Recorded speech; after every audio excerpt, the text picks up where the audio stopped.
All right, Heavenly Father God, we thank you, Lord, for this day. We thank you, Lord God, for keeping us safe on the road. We thank you, Lord God, for bringing us to London from different places. We thank you, Lord God, for keeping us in line with you, Lord God.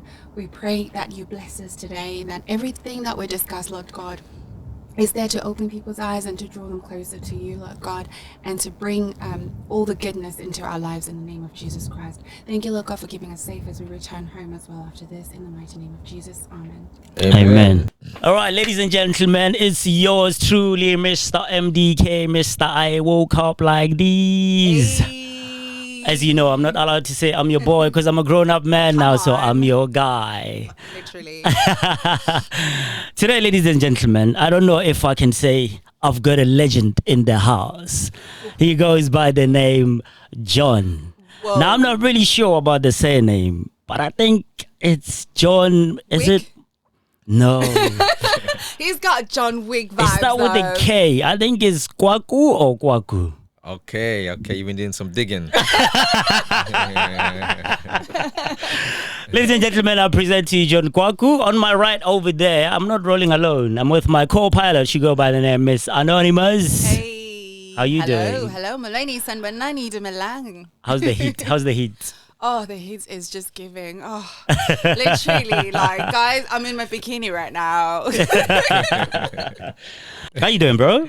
I'm good. Yeah, so Kwaku is my middle name. Okay. Yeah, so that was a nice discovery. Okay. But yeah, I go by John Jr. John Jr. industry-wise. Yeah. All right. Wow. That's dope, Lovely to man. meet you, John Jr. Thank you. Finally, Nice to do meet you too. guys know how long I've been chasing this guy? Oh my God. I've been chasing this guy for years. You sent one message. Hey, the truth comes out. Why? Was it just Nah. Just one message. Nah, John, it wasn't one, bro. Do you remember the first time we met? We met? Yeah. No, that I don't remember. Evidence. Oh. That's where we come in. We're going to show it on the big screen. Evidence. Let's have a Really? look. Yeah, it'll make sense. Okay. Boom. Let me click here. This is before the hair dye. Yeah. Before you went cool kidding us. Most probably. Do you remember Asambe? Wow. Yes, I do. Do you remember this picture? I remember the outfit I wore. Yeah. Do you remember some guy hustling you, harassing you, and some, hey man, I hear that you do like Amafest, Crazy. blah blah blah. Crazy. Yeah, man. I think you were launching Asambe. Yeah. That was like a monthly club night. Yeah. We ran it for about 6 months for the summer. Is it? How did that go? Was it your idea? Was it somebody's idea? It was my idea. I was trying to, build a club night. Yeah. Leading up to and after Amafest, Okay. just to try and keep an open door and space for like industry people within the Amapiano space to like, Yeah. rub shoulders and build relationships. Okay. But yeah, it was short lived. It was short lived because Amafest is just such a roller coaster. Yeah. It just took too much of my energy and time. I had to drop it. You know what? We're going to get into my first because I know when people are watching this, they're probably thinking, come on, ask him about the artist, what's going on. So, but before we get there, let's start with where John was born. Let's start from the beginning. Let's introduce John to the people. Okay. Where was John actually born? Well, you exposed my middle name, Kwaku. Yeah. And where's that from? I might say Ghana. Of course, it's from Ghana. So Yeah. I was born in Ghana. Okay. I was born in Wait, Kwaku is actually your middle name, not your last name. it's my middle name. Oh, so you actually could be JK as well. Could be JK. Yeah. Okay, that's a fair point. JKJ. Yeah. Ah, Mm. nice. So last name is, what's your last name? Well, my company is called Ampem Global, Yeah. and Ampem Global derives from my last name. Last name. I was confused, man, because it wrote there John Kwaku Ampem. I was like, okay, that's his company. Clearly, his surname is Kwaku.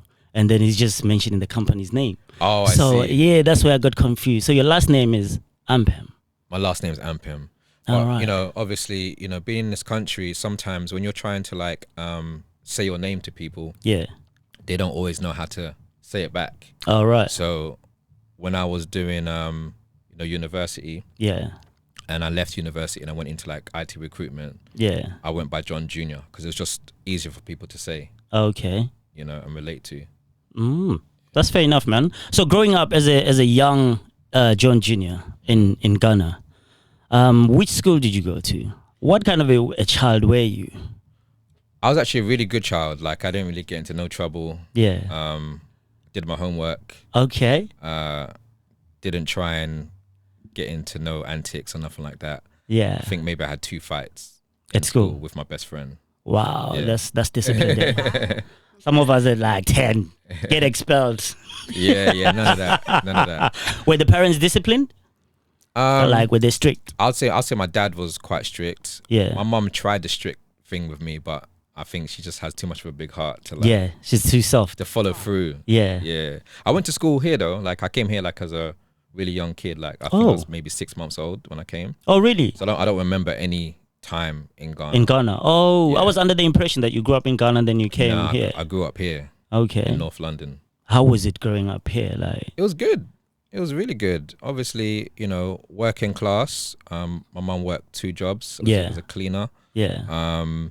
But I didn't really notice the difference between us and say them. Yeah. I felt like I had quite a good Upbringing. life, good upbringing, good life. Okay. Okay, cool. If I wanted like maybe Nike trainers, I might get Pony. Yeah. Or But you're still getting something. yeah, I still got something. To Yeah. me, they were like, okay, I can't get plan A, but here's plan B. Yeah. I didn't really see it as, oh my gosh, I can't get what everybody else has It's got. getting. I just rocked it same way. I still had the same bounce in my step as everybody else. Nice one, man. And then what's the dream? As you a young kid, you there, who are you looking up to? What are you trying to do? What's fascinating John at that age when you're still in school? When you say school, we're talking like primary school, which is like, I guess, 4 to like 11 years old. Are you talking more secondary school? Before secondary. Before secondary. Yeah. What's going on at that time? Probably the usual, right? Yeah. You might want to be a police officer. Yeah. I remember I wanted to be a police officer one time. You might want to be Michael Jackson. Yeah. That's true. That's true. Because that's what you see on TV as well. Yeah. I wanted to be Michael Jackson at one point. So MC Hammer, I was a big fan of MC Hammer as well. Yeah. So I used to love dancing when I was a kid. Yeah. Yeah, like I'd spin around on my knee and be like, "This is my trick." Were you good? Were you good at it? Yeah. Okay. Couple scratches and bruises on my knee though, but Yeah. yeah, I was a good dancer. We're gonna see him do it. Amafest. We're gonna see it. I'm stiff. I'm as stiff as a rock now. Okay, so the dancing happened. Let's go to secondary. Now you're growing. Now you're starting to see that this police thing. Maybe not Michael Jackson. So then, what's creeping in? What kind of inspiration are creeping in now? Secondary school, I guess I was a little bit confused about what the future might hold work-wise. You're not really thinking career, or I wasn't thinking career in secondary school. I was more thinking, okay, what's the next step from here? And normally it's retail. Yeah. I started doing paper round when I was 11 years old. Okay. How did you get into that? My cousins that I used to stay with on the weekend, they used to do paper round. All right. And make a little bit of money on the side. Yeah. And that inspired me to want to do it as well. So I started doing paper round at 11. Yeah. I'd earn £1 a day. Yeah. £7 a week. But wow, at that time that was like a lot of money to do a lot of things. So let's say you have free school dinners, right? Yeah. Because I've got an extra £1, I can now get some donuts and some crisps and some chocolate. All right. Okay. Yeah. So I always was able to treat myself. I remember I bought my first album off the back of my paper round money. Really? Yeah. Do you still remember which album was this? Of course, yeah. No one ever forgets the first album. Yeah. Like, you don't forget it. What was it?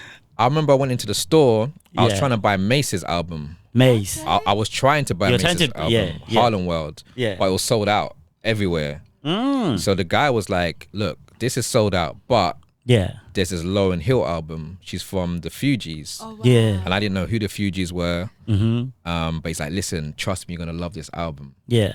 And when you pay for something after earning £1 a day, Yeah. even if you don't love it, you love it. It is different. Yes. It is different because it's the first. Yeah. So, I put it in, and I mean, obviously, as you know, The Miseducation of Lauryn Hill is one of the best albums of all time. So that was my first album. Wow. Yeah, one of my favorite tracks is on there, Zion. That's quite interesting, man. If I knew, I would have played the song as you come in. I would have played that as your intro. So you get into the music thing. Now you're doing the paperwork. The business mind is kicking in. Are you getting this from your dad? Are you getting this from your mom? Were your parents, were they business driven? My dad had his own business. He had like an import export business. Okay. That he operated from North London. So he was very business minded. He Yeah. owned many houses in London as well. And Yeah. then he took his money and ran off to Ghana. Okay. Built a house there and whatnot. And Yeah. he had like a supermarket, an internet Okay. cafe, these types of things. So my dad was very entrepreneurial. My mum's been very hardworking. Yeah. You know, she never stops. So yeah, I guess the blend between both, you know, helped create some of those ambitions I had growing up. Okay. And my discipline comes from my dad, so my non-biological dad, but Yeah. he's my dad. Okay. He's who raised me, right? Yeah. But yeah, he kept me disciplined out Straight. of trouble. Okay. Yeah, 100%. What about and my faith comes from him as well. Like, it's a very religious He's person? a prayer warrior. Okay. Yeah. That's dope, man. What about what was I gonna ask you? Now that's my train of thought. Siblings. Do you have any siblings? Yeah. I've got siblings I grew up with and Yeah. siblings I discovered later down the line. Okay, because of being raised by a different dad. Is that what you mean? Yeah, so obviously my parents split. Yeah. My mum got with my stepdad, Yeah. but I say that very loosely because he's my dad, Yeah. right? And then obviously my biological dad went away and had Other kids. other kids, which yeah. I discovered in the last like 5-6 years. Is it? Yeah. Meeting them, was it confusing for you? Was it awkward? How did you deal with the situation? It was a surprise, right? Yeah. Because you know you're living your life thinking, okay, this is how it is. this is what it is, and then now you've got 2 new attachments to the family tree Yeah. that you never knew existed. One of them, I'm not so sure. Like, his head shape isn't really. I don't know about that one. Like, Is he like There's far always fetched? one. yeah, Okay. he's- There's always that one, There's isn't always it? that one. yeah, Yeah. his foot's a bit thick and it's a bit, Wow. but we have quite small features, so Yeah. me and him might need to have a little sit down. Okay. Yeah. So just to ask to say, are you sure? Like, Yeah, yeah. you sure? A little family conversation. nah. And I can see you're quite disciplined. So when you go to uni, did you know what you wanted to do? Like when you went to varsity? Oh, as in study? in Yeah, uni? study in uni. Yes, I did. I wanted to do business marketing. That was mainly, my strength. Your goal. And I wanted to study psychology Yeah. because I thought that it would help me read people's minds, which it doesn't. Why would you want to read people's mind? Just so you know how to sell to people. Obviously, Okay. I was like really into sales and marketing, that type of thing. So I Yeah. thought learning about customer behavior would help me, in whatever career I went into. So when some of us were busy like chasing girls, wanting to play football, you just like focused on how can I read these people's mind? That's crazy, bro. Like, that's crazy. I like that. I really respect that. So you go to uni, you finish uni. After uni, what then happens? After uni, I went straight into work. Yeah. I went into work for an IT recruitment company. Okay. Was that now like your first official job? Yes, my first job outside of retail. Yeah. And it was very enlightening. It was very intense. Yeah. I learned so much from that job. Like, I'm so glad that I got thrown into the deep end. It was like a boiler room Is it? experience almost. Like, Yeah. a company of 30 people turning over 5 billion a year. Right. I learned how to, deal with objections. I learned how to present myself to, potential clients and get new business. Yeah. It was incredible. Wow. Now, when you say get thrown into the deep end, what do you mean by that? Is it because you had no knowledge of what was going on? Right. So think of like a recruitment company, right? If you work for like a large recruitment company that has like hundreds of employees, Yeah. generally they already have clients on their books. Yeah. So let's say you start your job. Yeah. They'll be like, hey, here's Sainsbury's, Yeah. right? That's going to be Your client. your client, right? Okay, yeah. And whenever Sainsbury's has a job to fill, Yeah. you're going to fill it. When you work for a small organization with Yeah. 30 people like we were, Yeah. you're trying to find the clients. Sainsbury. Oh, You okay. understand? You're trying to find Sainsbury's. Yeah. And the way in which we were doing it was like a really like, I don't know, it was quite dark and quite, manipulative and this and that. So Yeah. what would happen is we'll put out fake job adverts. Yeah. Right on, let's say Reed or any, you know, advertising. Yeah. TV library. Yeah. Yeah. You guys caught me there. It was all you guys behind that. Yeah. Found the culprit. I always knew there were fake jobs on that website. Exactly. Wow. Okay. So you put out fake job adverts. Yeah. You know, Miss Anonymous, you know, she'll apply. Yeah. Right. And then when you apply, my job is to find out what other interviews you've had. Oh. So you'll call in and be like, hey, I've seen your job. I'd love to you know, I've got the credentials to do it. Yeah. I'm like, okay, yeah, that sounds brilliant. You know, just before I put you forward for this role, I need to make sure that you haven't had an interview with them already. Yeah. Where have you had interviews? Yeah. And you'll be like, oh, I've had an interview with Tesco. Yeah. Okay, Tesco. What role was it for? Oh, it was for you know, it was for a business development role. Yeah. Right. Yeah. And then I'll be like, okay, did you talk to Tracy down there? Yeah. I'll be like, no, it wasn't Tracy. I spoke to Michelle. Oh. I'm like, what? Michelle Phillips? I think I might. They were like, no, Michelle Thompson. Wow. So as you're talking, I'm writing it down. Goodness. Asked them what location it was in. This is mafias. This is professional 411. Mafias, bro. Yeah. Asked them what location it's in. Then I go on Yeah. Google, get the number for the company, call up Michelle Thompson, be like, hey, Yeah. great news. I heard you're looking for a business development manager. Yeah. I've got a perfect candidate. I can send you a CV right now. Wow. Miss Thompson's gonna be like, okay, send it over. Now you put out the real job advert Yeah. to get in The people to apply. people to apply for the real role, Oh, wow. and then that's how you might potentially get new business. And we'll do Nice. that That's hard work. every day. He was being groomed for Amafest.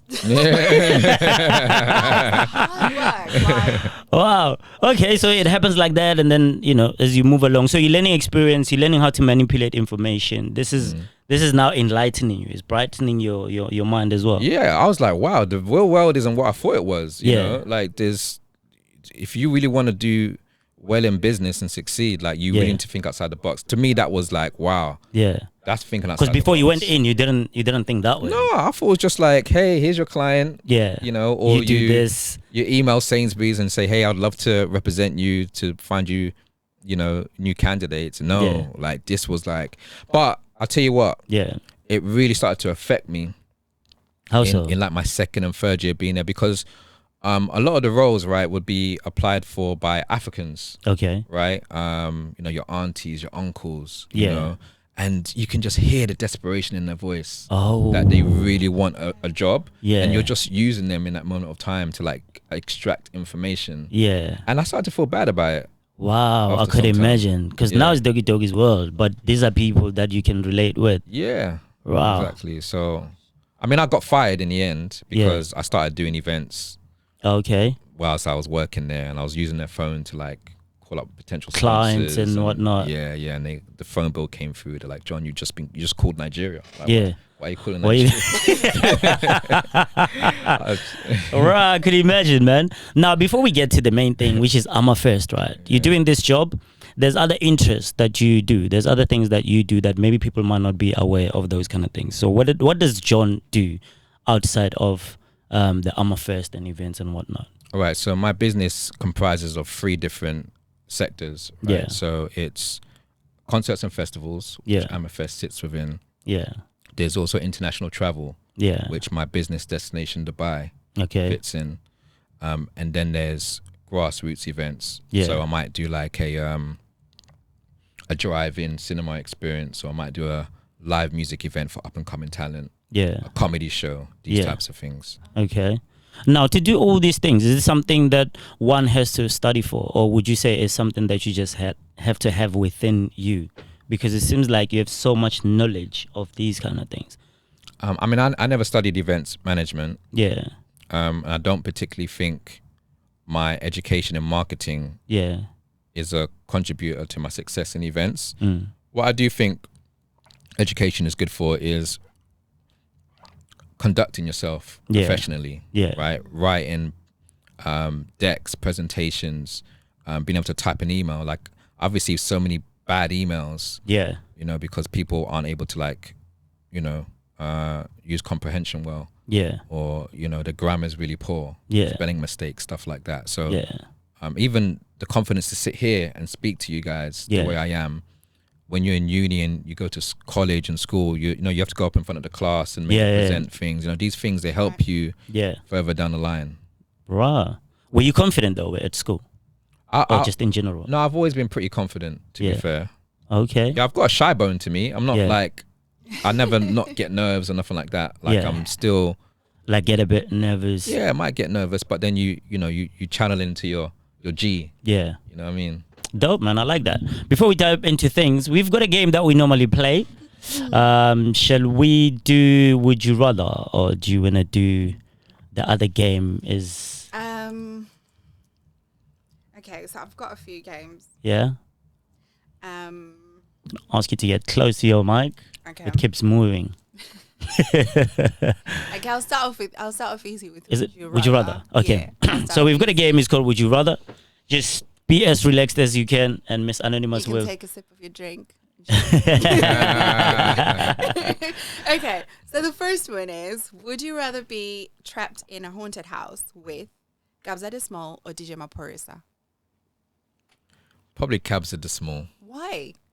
Because I can see him just maintaining his chill and cool, and not being erratic. So Pori would probably be. He'll probably lose his marbles. Yeah, that's a good answer. I like that. Okay, well thought. Yeah. Okay, so would you rather explore a deserted cemetery with Shasha? Yeah. Or Uncle Waffles? Shasha or Uncle Waffles? Yeah. Explore a deserted cemetery. I think Waffles. Yeah? Yeah, I think Waffles will be pretty fun. Yeah. I think just seeing how scared she's gonna be would make it. Yeah. Do you know what? I understand that answer because Shasha is more reserved. Nobody really knows her that much, isn't it? Because Shasha was there in the beginning. And I've never worked with Shasha neither. I've worked with Waffle. But yeah, I suppose. Okay. Makes sense. All right. Okay, so would you rather spend a night in a haunted mansion with Kamompela or Devin Gogo? I've got Devin Gogo, but I wanted to change Devin Gogo. And you were going to tell me you've not worked with Devin Gogo. I have. We've worked with her twice. You worked with... Oh, perfect then. Yeah. Okay, perfect. So what's the question?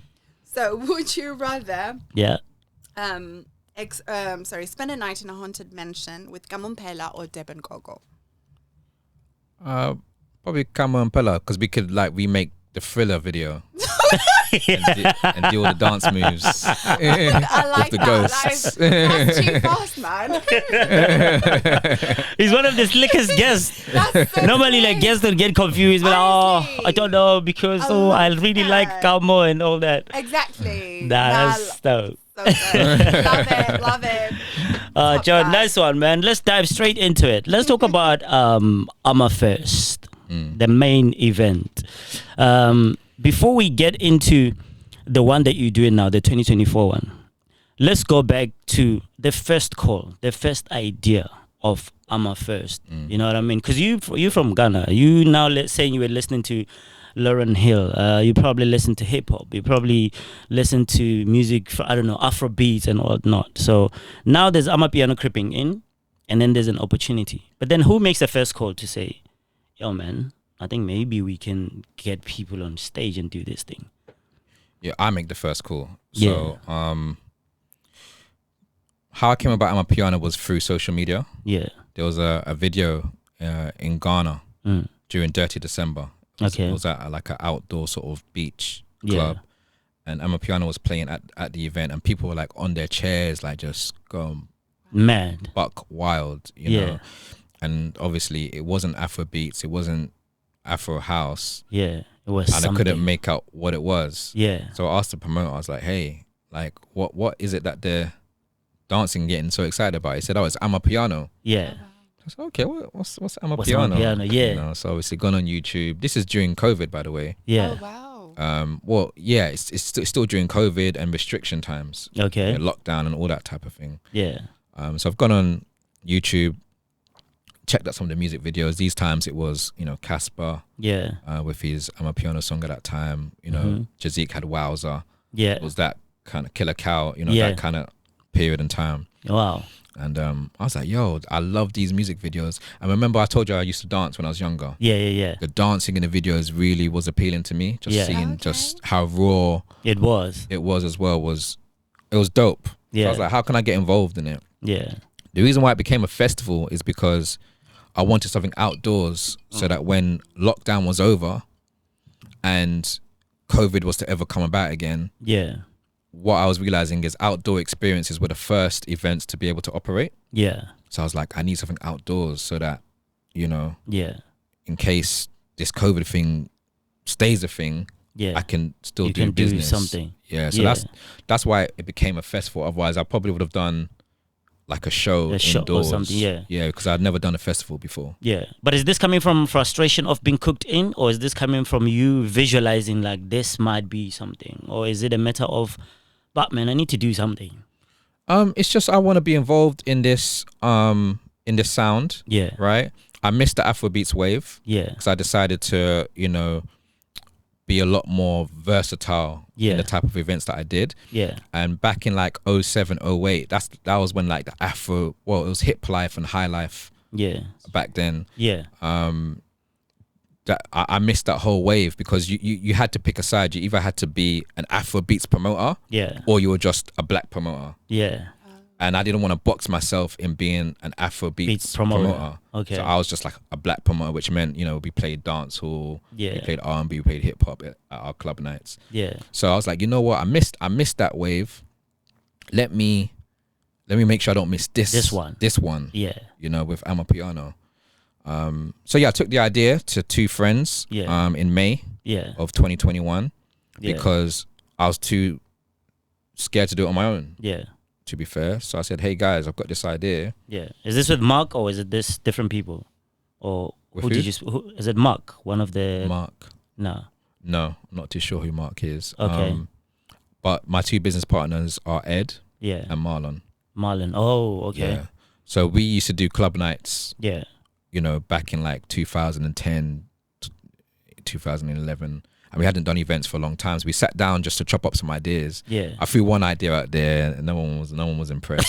And I was kind of holding this idea very close to my chest. Yeah. Because I wanted to make sure I revealed it to the right people. Yeah. And I didn't want anyone to take it from me as well and try and do it, you know, without me. You know, sometimes in this life you tell people ideas and they just run off and do it without you. Yeah.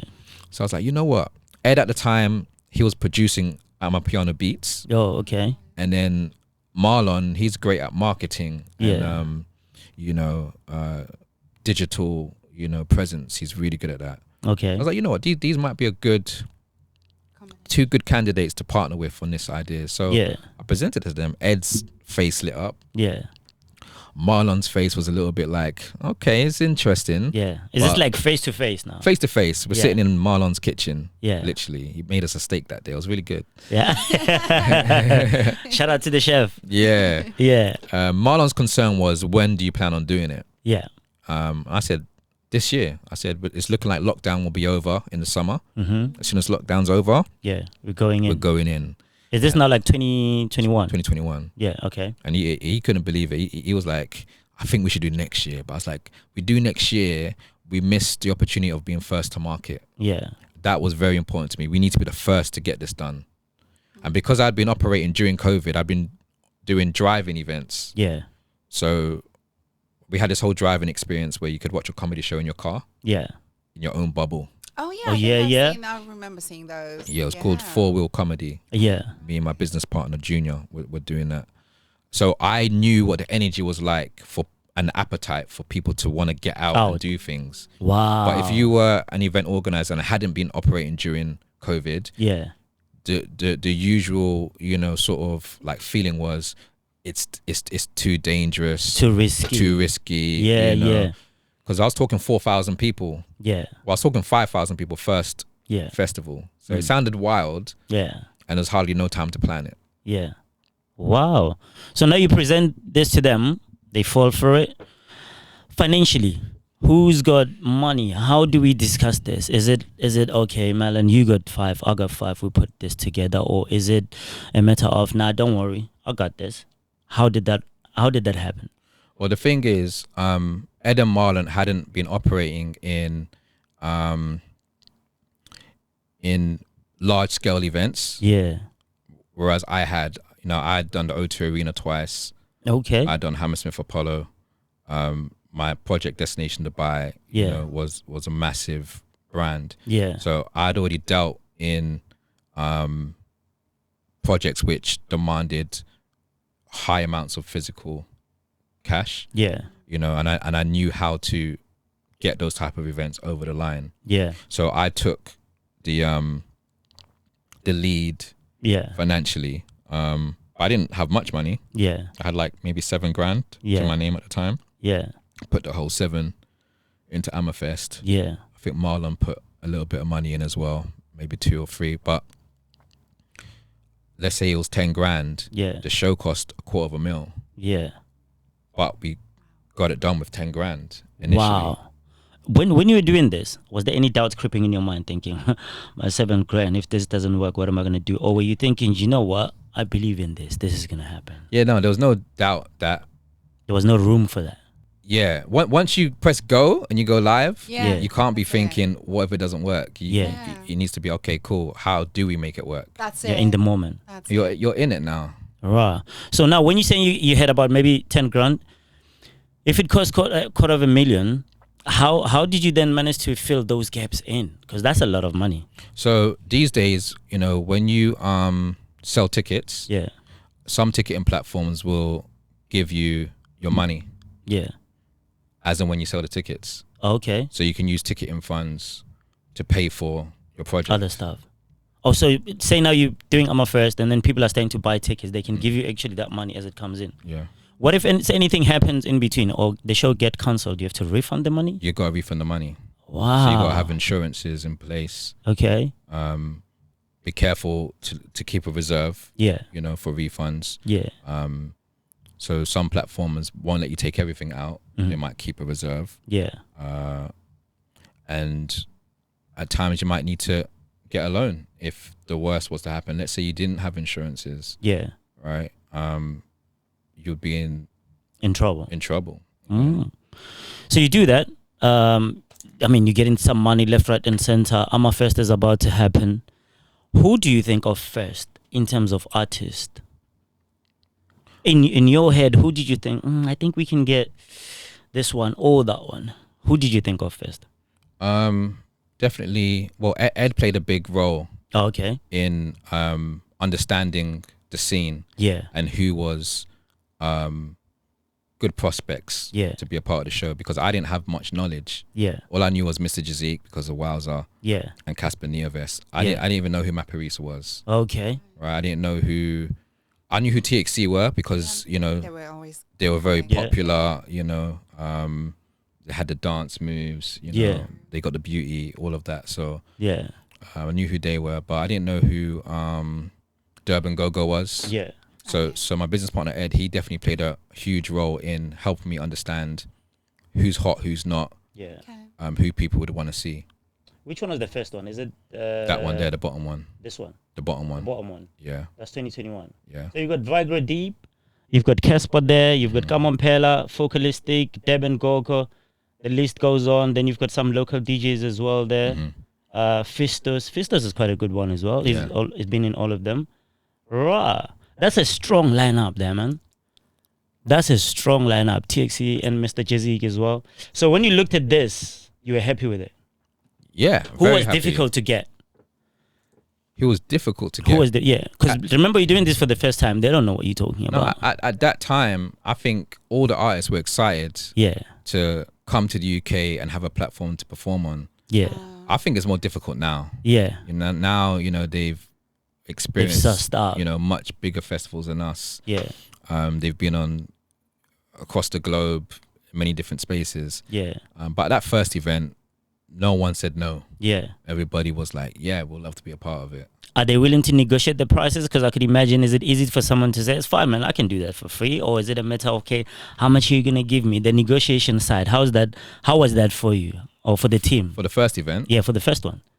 I was actually quite surprised at the costings of things. They were quite low at the time. Okay. Because obviously, like I said, I've come from like booking R&B stars, hip hop stars, that type of thing, and that can go into the six figures. Yeah. For their fees. So the fees in 2021 were quite low considering the popularity of the sound. Yeah. So yeah, that wasn't really. I don't think I really negotiated that hard. That much. Okay. Because they were fair. So the first one happens. Amafest. Boom, everything happens. Shut down the curtains. What's the conversation between you and your partners? Are you guys saying, well done? Are you guys saying, I don't know if we can do this again? Are you saying, let's keep going? What was the atmosphere now? I mean, I think we were, our hormones were raging, and we were very excitable and very ambitious. So we actually went straight into announcing Amafest Ghana. Right, that's the one that happened in December of 2021. Yeah. Was it the same lineup as well? Or No, it was actually, if you look at that lineup, if we got that lineup today, it would actually probably be, one of the best. Ooh, you've got it. One of the best bills. Yeah. Scorpion King. Yeah. Honestly, that's definitely. So Scorpion Kings, you got major league DJs there. You've got Mr. Jazik, you've got Buhle, you've got Musa Keys, you've still got TXC as well. You've got Uncle Waffle, you've got Devin Gogo. Man, you've got now DJ Chief as well. You've got Miss D. I remember Miss D was crazy at that time. Yeah. When she gets on the desk, yeah. Who else do I notice there? You've got DJ Nose, Neptizzle as well. Sorry for those that I didn't mention because they're going to be mad at me. They'll be like, you didn't say my name. So this lineup, was it easy to get? Was it crazy? How was Major League? How was Scorpion Kings? I've got great booking agents, Norman and Andrew. Right? Yeah. They're very well connected with these artists. Yeah. Like Norman grew up with a lot of them. All right. Personally can drive to their house if something's needed. So when it comes to booking artists, there aren't too many complications beyond maybe not agreeing on a rate, or agreeing on maybe the size of their travel party, or maybe they're just double booked elsewhere so they can't do the show. So I wouldn't really say we have difficulty booking acts. Okay, so you'd say it's quite important then to work with other people, because imagine if you were working by yourself, you wouldn't be able to make certain moves. So you would say then working as a team, that's quite important, isn't it? No, 100%. Obviously I could have tried to book everyone myself, DM them or send an email, but when you've got a festival, there's so much to think about beyond the artists. The artists are just one aspect. There's no festival with no venue. There's no festival with no infrastructure. There's no festival with no health and safety. True. Medical.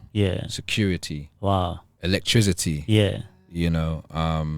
The list goes on, obviously. The list goes on. So it's better to get people to concentrate on certain aspects of the festival whilst you can work on others. Now, the first one and the second one, this one obviously is in Ghana. What were the mistakes that you done that you thought, we need to do this better? Where did you flop? Surely not everything was perfect. For the UK and Ghana? Yeah. The first ones. No, it definitely wasn't perfect. Is there anything that you remember that you can highlight on and be like, oof, that was a flop, bro? Make sure we don't do that again. Well, the first one, we lost our venue 10 days to go. Right. So it was meant to be in Hertfordshire. Yeah. But a week or about 2 weeks before our festival date, there was a drum and bass event. Yeah. And the guys ramped up the volume so loud that neighbors literally complained to the council. Oh, no. And the council served the venue with an abandonment notice. Yeah. Which meant they couldn't play any music at all until an investigation took place. Yeah. So that affected our date. Okay. And we got told, listen, we were about to put your license through, but you're no longer going to have a license. Wow, this is like 10 days before the gig. 10 days before the gig. So obviously, our head is, spinning. Spinning. Yeah.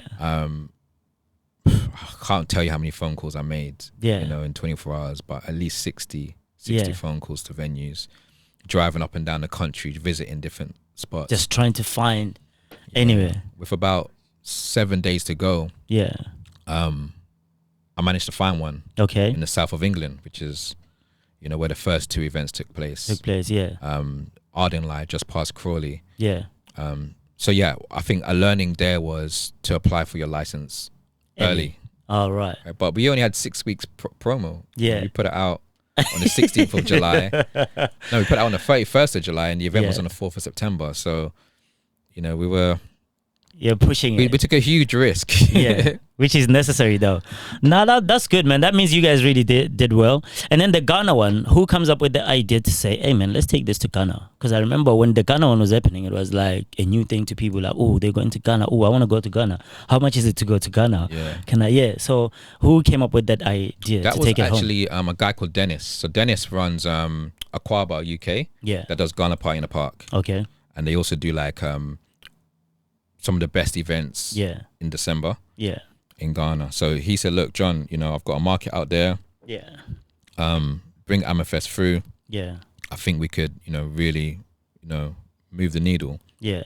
And he also was my project manager for Amafest. You see how he spoke about bringing people in to work in their expertise and not doing things on your own. Yeah. I brought him in because he's been doing Ghana Party in the Park for the past 20 years. Yeah. So, you know. So to him, it's like a walk in the park anyway. Yeah. He was one of the main people that helped carry Amafest through that first year, because we had so many setbacks. Like we'll need another podcast. Yeah. To just discuss to talk about those setbacks. Wow. Like us losing the venue is just one thing. Yeah. We lost our headline, which was meant to be Maparisa. Yeah. Because you read out Jazik and TXC as headlines, but it was actually Maparisa initially. Okay. Oh, wow. Yeah. On this one, on the UK. On the UK. Okay, yeah. You mean the first one? Yeah, the first one. Ah, I see what you mean. Yes. Yeah. Yes, I think it's because they highlighted. We're being called a scam on Twitter. remember. I think I remember this because you posted like a message, saying, "Oh, my police this." Yeah. I was one of those people. I was like, Yeah. See. people. I knew it. Yeah. Yeah, man. But how do you deal with things like that, like the criticism of things? Because people always say stuff. Whether you book Maporisa, whether you book Kamo, whether you book Michael Jackson to rise him from the dead, how do you deal with those kind of comments? Do you guys block your ears and say, I don't want to hear shit? It's experience, right? Because I've been in a similar place before with Destination Dubai. Yeah. People used to think that trip was a scam because Oh, the right. price was so low. People were like, no, that's not a real trip. Yeah. So we went through that, All right. you know, and then we had to find ways in which to, you know, change people's perception of the trip, that Yeah. it is real.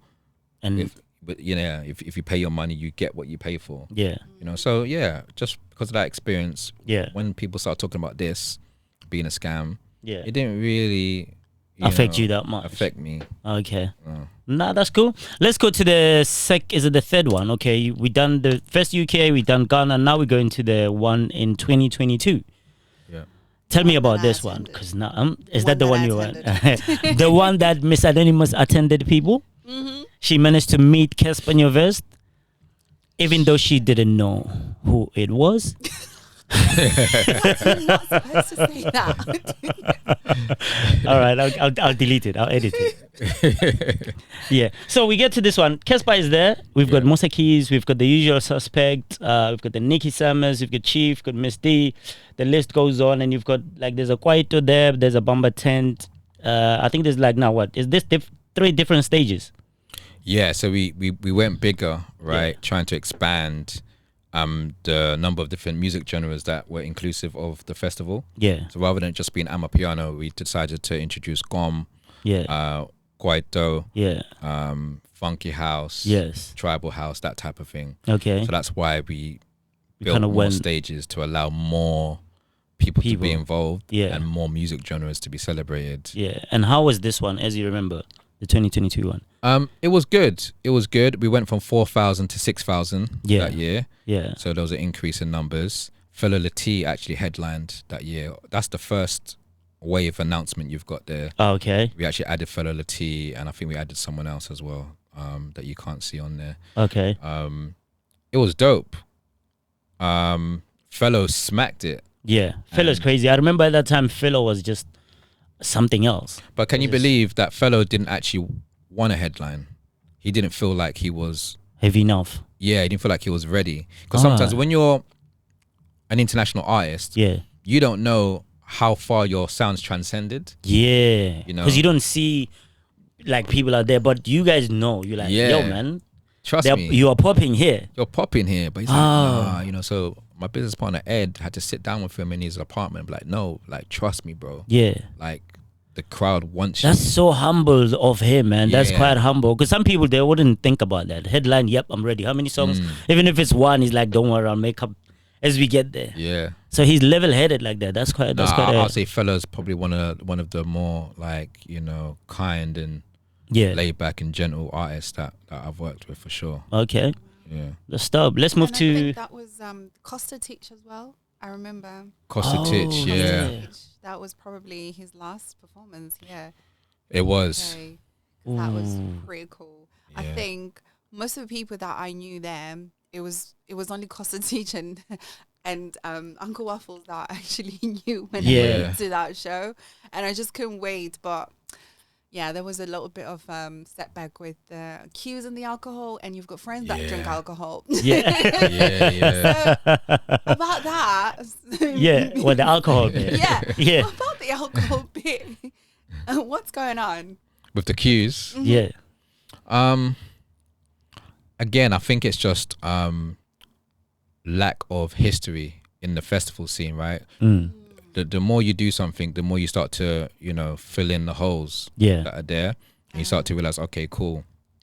We probably should have had more staff. We probably should have had a bar manager overseeing this. We probably should have had better Wi-Fi. Yeah. You know, these types of things. So yeah. But cues are just one of those things. Like Southern Africans, they like their drinks. So yeah, that's very true. I mean, I was asking on behalf of friends because obviously I don't drink. But I think that one, the alcohol actually ran out. The alcohol ran out. Yes.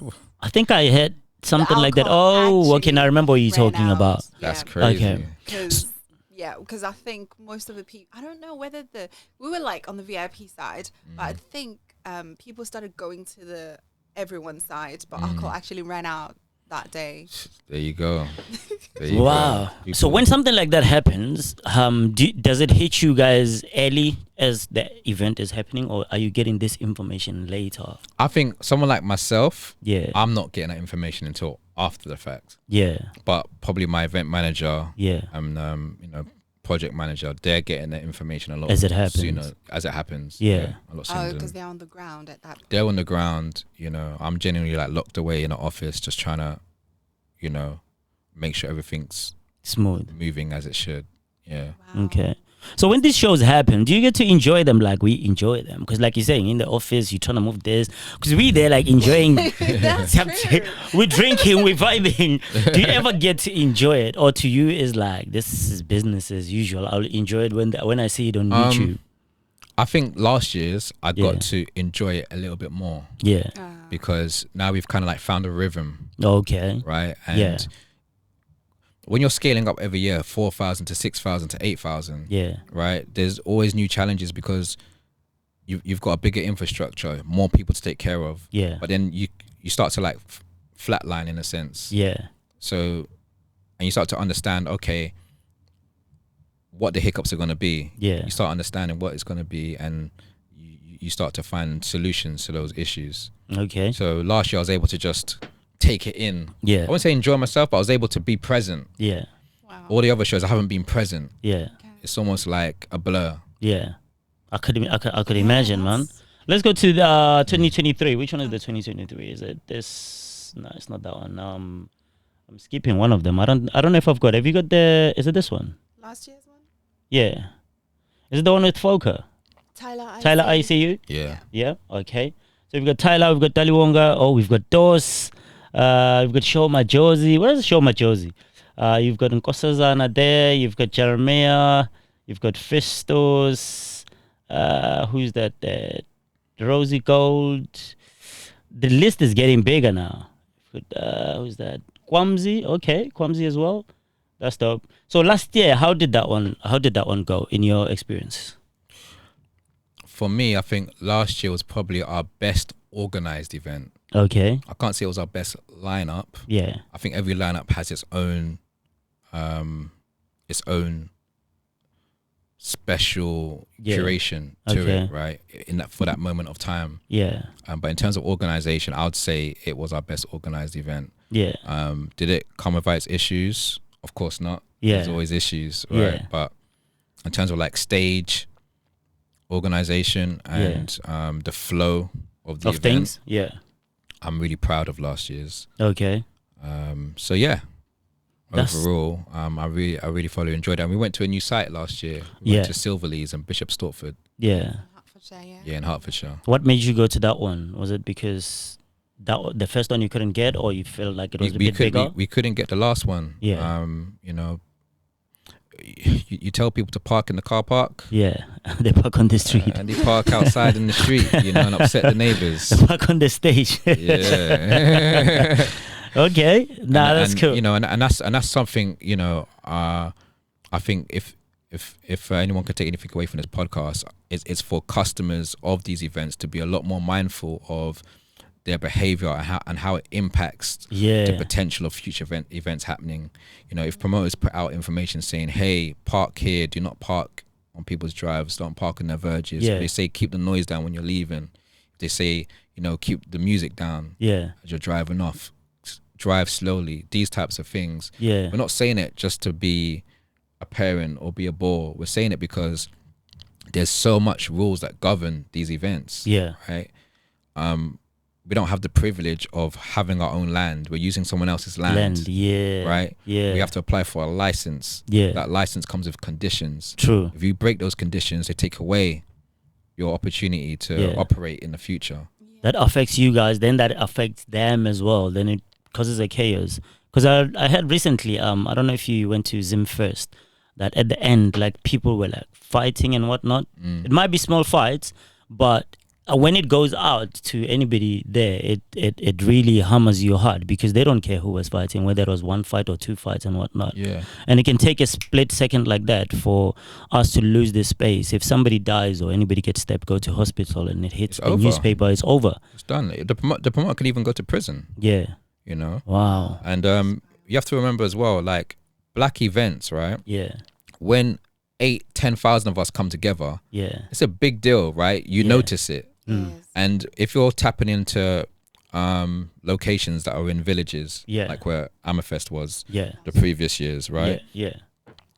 The residents around it are English, they're white, right? We're coming into their space. That's true. A lot of them can't wait to go to the press and say, hey, we don't want this here again. Because they're just waiting for any... On the press last year for the Bishop Stortford one, there was, I think I remember seeing some highlights as well on the newspapers.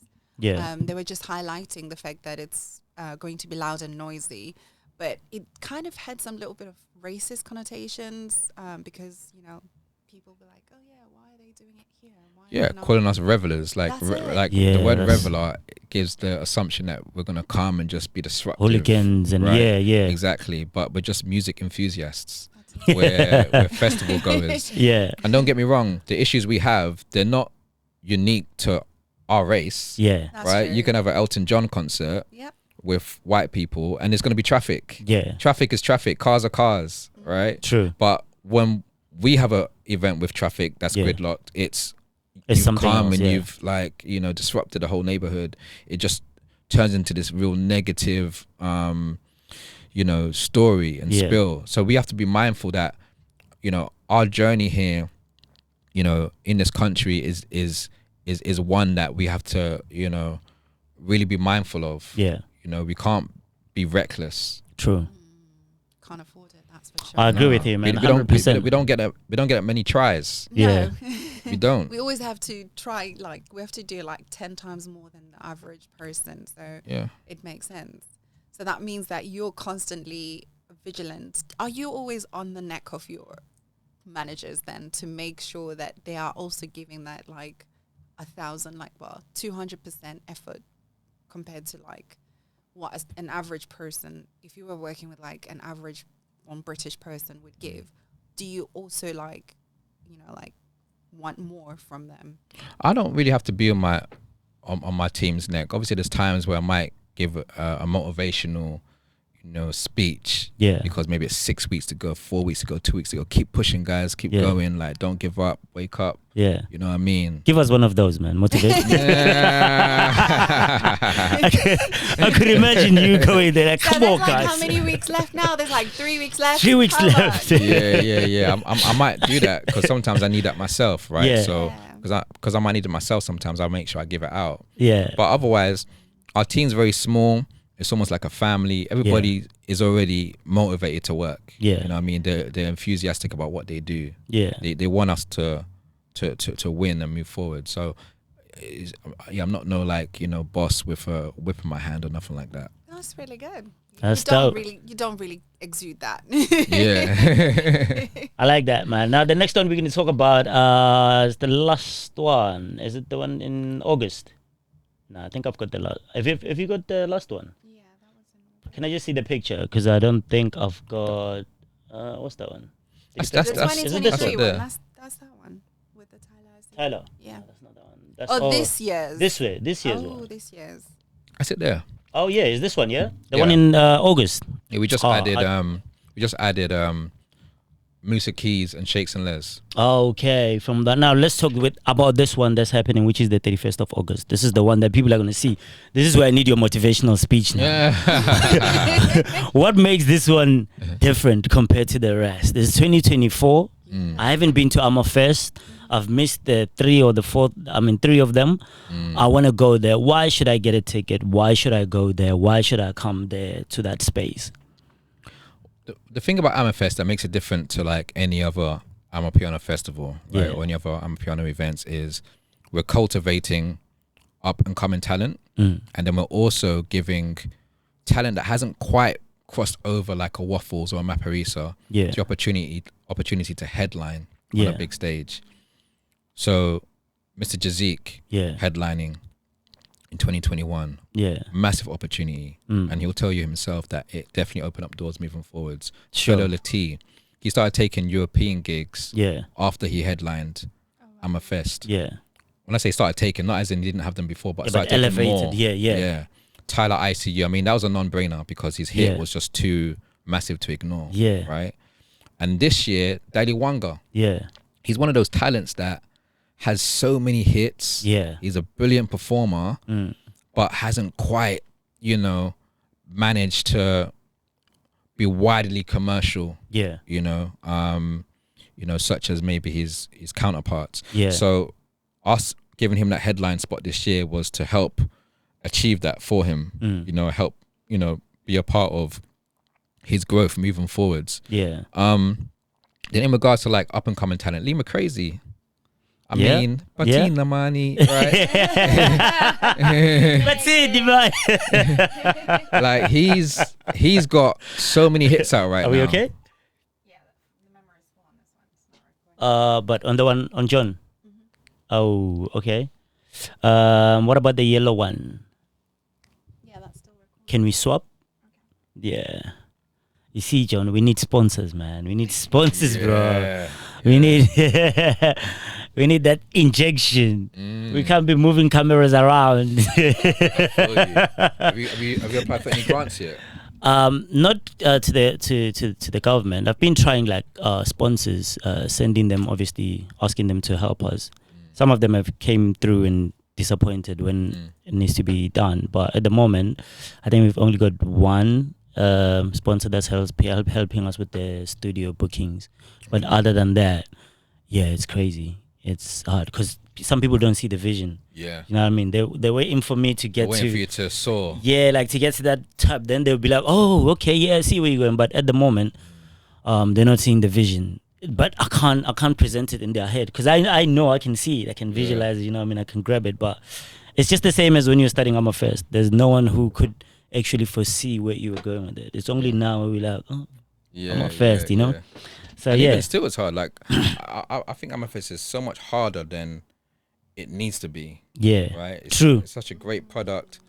we've only got one sponsor this year. Yeah. Amarula. Oh, really? Oh, wow. Yeah, just one sponsor. One sponsor. Oh, that's wild. crazy. And trust me, we've reached out. You know. Yeah. We've had offers. Yeah. But like you said, some offers can be like, yo, we've even had high offers, like less. You know, they offered us 50 grand. Yeah. Right. Wow. Which is a nice amount of money, but it had all this attachment to it that I just felt, you know, wasn't. There's somebody knocking. What time is it? It's past. Maybe it's the aircon. Yeah. Okay. Sorry, John. Yeah, carry on. So you were talking about the sponsors. Yeah. Yeah. So less came through, but sometimes what they want you to do in return is like so much work and effort. Yeah. That it's like when you're done doing that, you just feel like you've been. It's just not a fair exchange. Yeah, I see what you mean. You want a fair exchange. You're overworking it. Yeah. No, I see what you mean. So how are we going to deal with these sponsor issues and all those kind of things? What's the way forward? You know what I mean? Like you're saying, with Amafest, they shouldn't really be that hard. From our point of view, when we're looking from the outside, we're just thinking it's easy. Like, it's Amafest. Surely they can just pick whoever they want. But obviously, that's not the case. You know what I mean? So how do we then tackle these kind of issues? What are we going to do? What do you think is the way forward?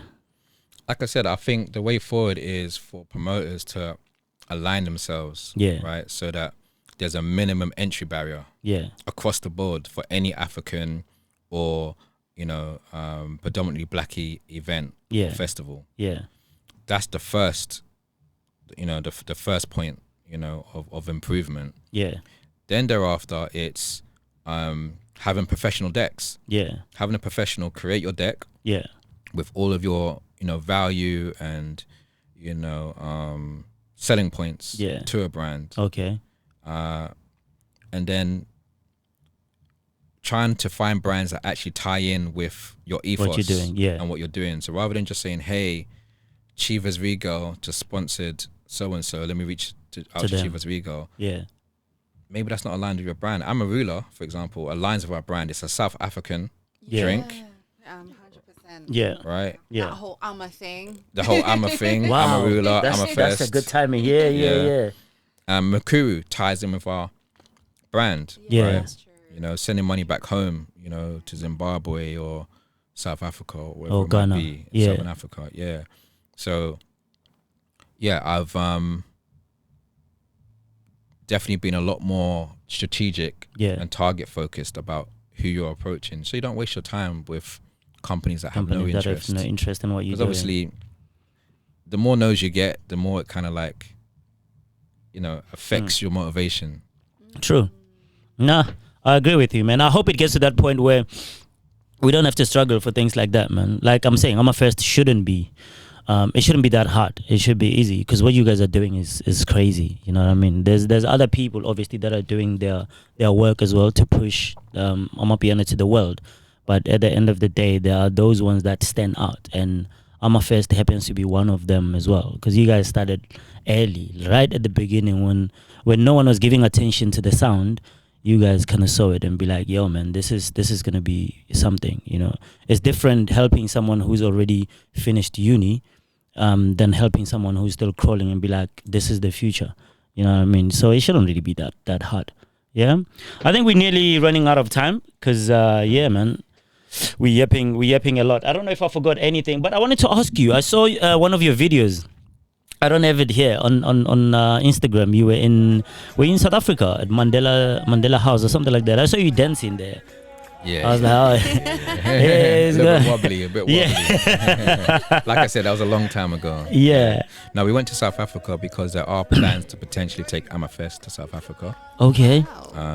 You know, I think it could be a massive, you know, achievement. Yeah. You know, for the sound. Yeah. And for us as a company. Yeah. We want to try and increase the flow of international travel. Yeah. To South Africa. Mm-hmm. Tourism. So yeah, we're out there connecting. Yeah. And building, trying to make that happen. How was the trip? Really good. Really good, yeah. Really, really good. Yeah. We had good reception. Are you phenomenal. anticipating any negativity at the moment if you were to take it at home? I don't know if you're aware of what the actual atmosphere is at the moment with the foreign affairs in South Africa. Yeah, you mean, what with the change of government? Not only that, there's just, I mean, at the moment, currently, there's just a very big thing with foreigners, the relations that South Africans have with foreigners. And I see what you know, mean. With whether it's foreign businesses, foreign people bringing business, South Africans tend to be a bit cagey about foreign business, basically, at the moment, and largely because Miss South Africa's competition at the moment, who's allegedly got Nigerian dad and a Mozambican mom, but she was born in South Africa, and there's quite a massive hoo-ha that is involving politicians, and it's like going wild on social media as well. That it's because it's not first. There's always something when it comes to foreign affairs that South Africans would be very cagey about it. Have you thought about that aspect when you're taking it home? Well, the thing is, like, obviously me being Ghanaian and being one of the co-founders of Amafest, I've already come into the scene with that, you know, scrutiny. You know, why is there no one South African that's maybe, you know, involved in the brand, these types of things. I've gone through those conversations with a lot of like quite influential people in South Africa. But how are those conversations? What are you guys saying? How is it going? Are they advising? Does it feel like they're accommodating? Are they helping? Is there any resistance? I think initially in the first year there was a lot of resistance. You know, I got into a lot of arguments, you know. Okay. Because I knew what I had been through to make that first event happen. I went through hell. Like it was really hard. You know, sacrificed my health to make that first event happen. So when someone comes in and it's like, you shouldn't be running this. It should be somebody else just because of where I'm from. When I'm African. Right. It you know, it can rub you up the wrong way. But then when you take your you know, your personal feelings out of it and you try and understand where they're coming from, then you start to realize and see that this sound is something that, you know, is special to the people that created it. Right. It's a piece of their identity and their fabric. So they want to make sure that it's represented and cultivated in the right way. So I think when they start to realize that, you know, our intentions are pure of the sound, and that, you know, we've hung true to our original, you know, rollout of Amafest, i.e. sticking to Amapiano, because we've been offered to do Afro beats, you know, include Afro beats in it to like increase the number of people that attend. You know, why did you turn that down? Because Afrobeats is a much bigger sound than Amapiano. So if you start including Afrobeats artists, it overshadows the Amapiano artists. You know, and we wanted to cultivate that particular sound. We're an electronic dance music festival with Amapiano at the helm. Could that mutate in the future into something else? And maybe Free Step or Private School becomes the more predominant sound? It could be. But at our foundation and fundamentals, we're a Southern African hub, right? You know, for entertainment. That is our ethos, to champion Southern African music. So it makes sense. I mean, you could get that's a good question, by the way, Ms. T. Resistance from South Africans saying, "Oh, we're not from South Africa, blah. We don't want this sound. You can't be in charge of this." Do you get a resistance as well from people from Ghana, maybe calling you a sellout? This one is promoting South Africa. No. So there's nothing like that. Nobody knows me there. Wow. Nobody knows me there. Nah, that's dope. You're adopted. You're a South African son now. No one knows. Wait, you know. Let me ask you. I saw another one where you went to an event. I don't know if it's called Amapiano Summit Africa or Africa Summit. Yeah. Yeah, tell me about that. How was that?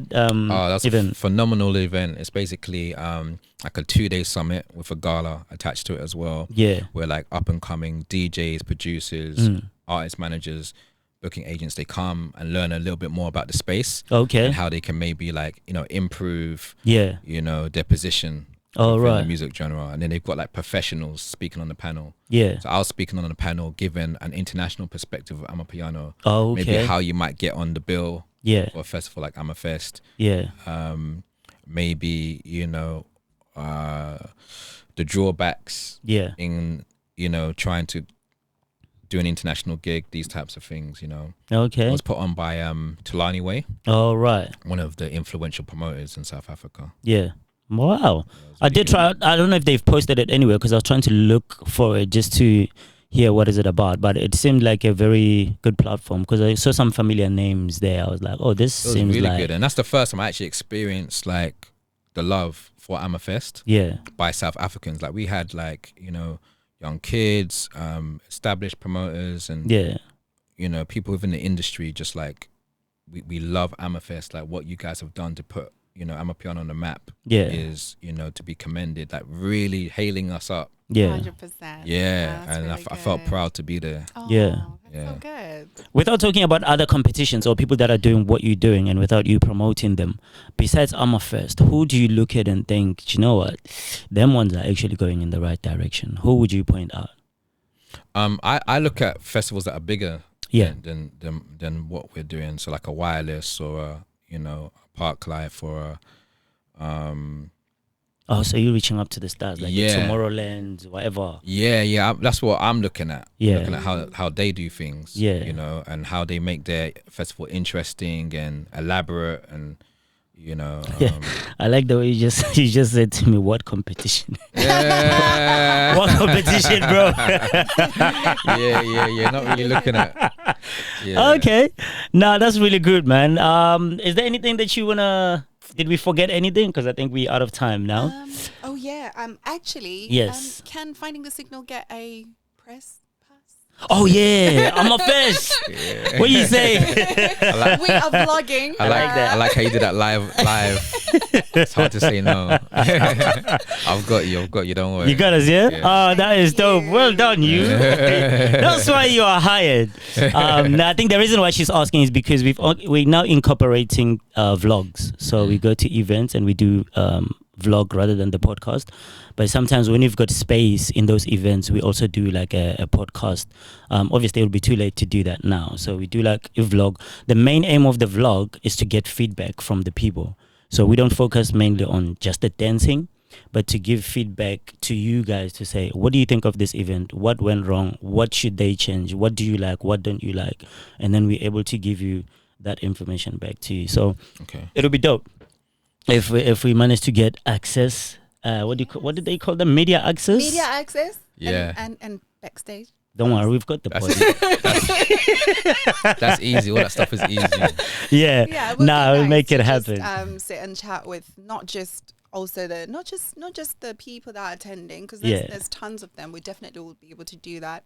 But it would be nice to speak to the artists, because I feel like what you're doing is incredible. Yeah. But the artists actually don't really get media time at all when they come here. True. I know maybe sometimes they feel like the BBC and Channel 4 and ITV are going to be waiting. Yeah. But we are their ITV. We are their Channel 4s. We are the people that are going to, you know, share what they are doing. And, Yeah. you know, I feel like it's you know, we start somewhere.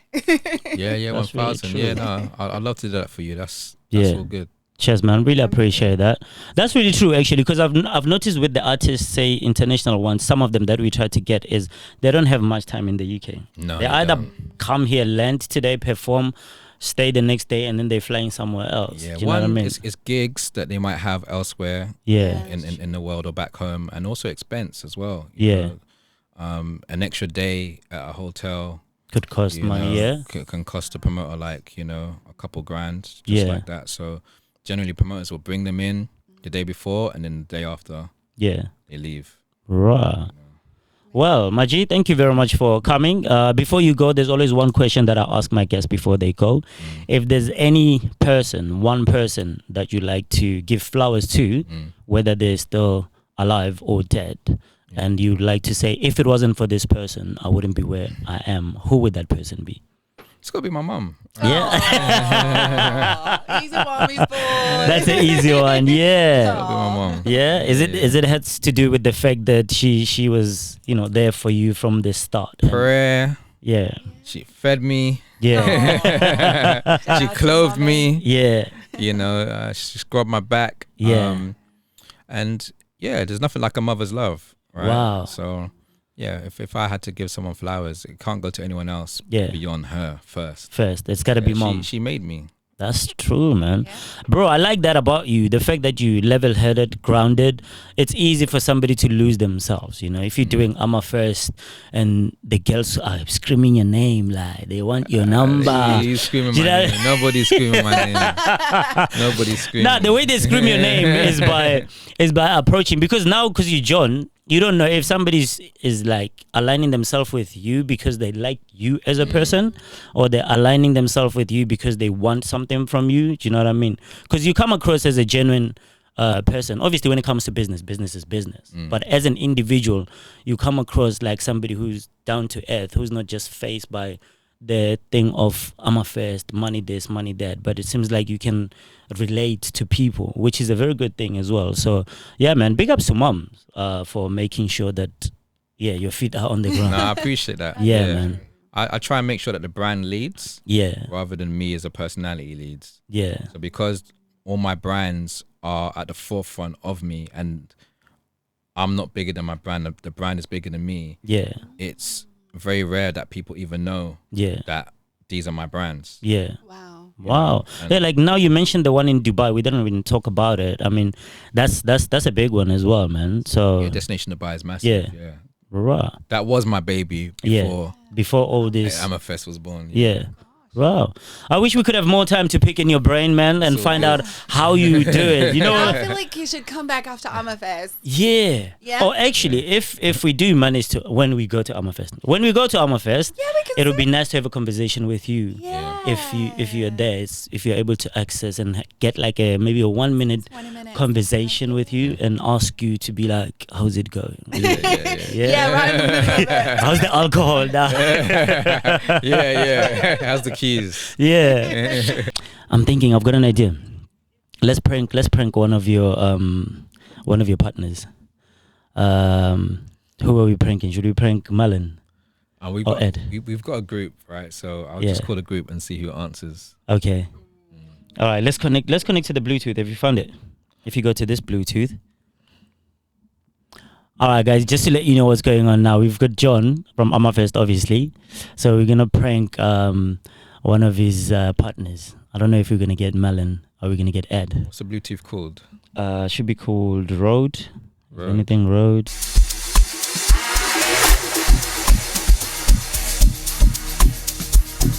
All right. So what's the plan?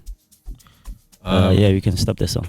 We've lost our headline because we've had that before in year one. Which is Dali Wonga. Yeah. Okay.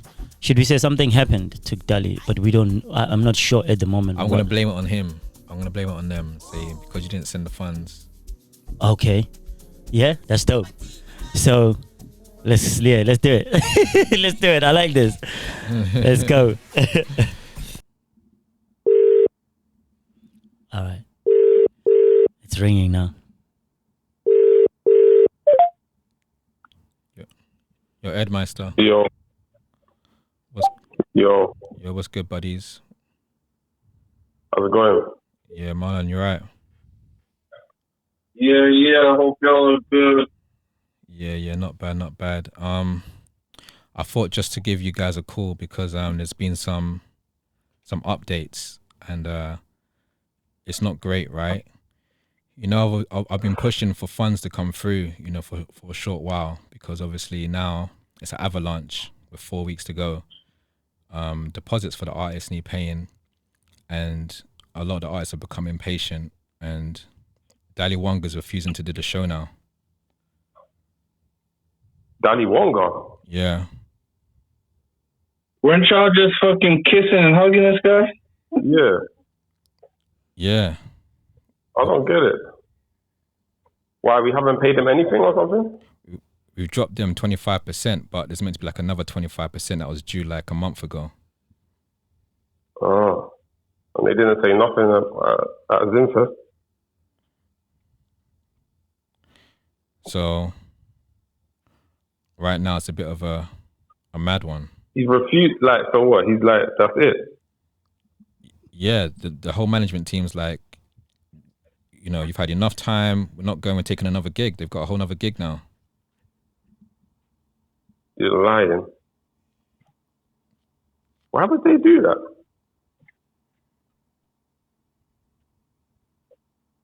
Why would they do that? What was the what's 25%? What's the balance? It's like that works out to be about $4,000.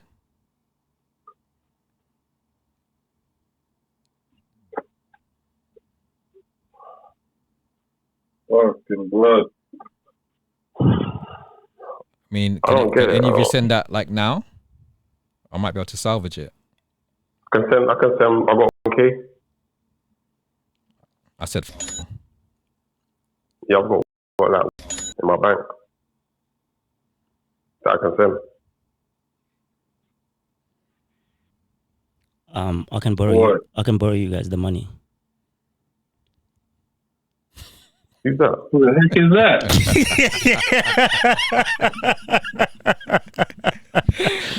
Hey, yo, Ed Mullen, how you doing, lads? Who's that now?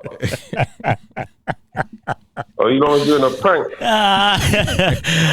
Sorry, guys. My name is MDK. We've got a podcast called Finding the Signal. So we had John on the podcast today. And one of the conditions was that he needed to call you guys and prank you before Amafest. So, yeah. So if you guys want the money, I got the money. Oh my! They're gonna fucking kill you. I was hella tame too. Y'all lucky. I was hella tame. Man, I was thinking it was cool. It was cool, man. Okay. Yeah, guys, you can go on YouTube. We are called Finding the Signal. Please subscribe, like, share, and leave us a comment over there, yeah? I bet, man. Bet. You guys are amazing, man. You guys are amazing. Thank you very much with Amafest. You guys are doing a great job, and we're going to be there as well. I love, man. Yeah, don't worry about the money. I got it. I'll make sure Dali Wonga is coming. Yo. Yeah, man. Thank you very much for taking part, guys. We really appreciate it. Sorry to take your heart temperature so high, man. Love. Thank you very much, John. There's a song still playing in the background. Oh, that was crazy. Wow. Man, they were like, yeah. yeah, literally. The mind was ticking. The mind was ticking, you know, as I was talking. Yeah. That was dope. Ladies and gentlemen, please give it up for Mr. John Jr. Kwaku. Mr. Ampam. And on the corner over there is my co-pilot. We just landed this Finding the Signal flight. Yeah. And I want to say thank you very much, Miss Anonymous. Hey. And as you know, it's yours truly, Mr. MDK, Mr. Woke Up Like This, Mr. Marathon, Mr. Podcast, Mr. Footballer, Mr. Music, Mr. Everything. Thank you very much. Don't forget to like, subscribe, click the button down there. And the sponsors, please come here.